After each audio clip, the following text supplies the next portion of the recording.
انہوں نے دستخط نہیں کیے، کیونکہ MBBS کو کنگ محمد بن سلیمان کے یہ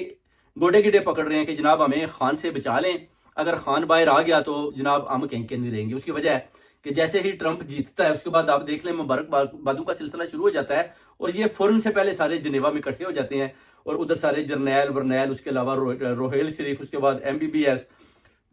سارے مل کر ایک ایسی قرارداد منظور کرنا چاہتے ہیں، یعنی ایک ایسی فائل انہوں نے تیار کی ہے جس پر یہ سارے مل کر سگنیچر کریں گے، اور اس بات کے اوپر یہ سب مل کر متحد ہوں گے کہ خان صاحب کو جیل کے اندر رکھنا ہے، کسی صورت نہیں نکالنا۔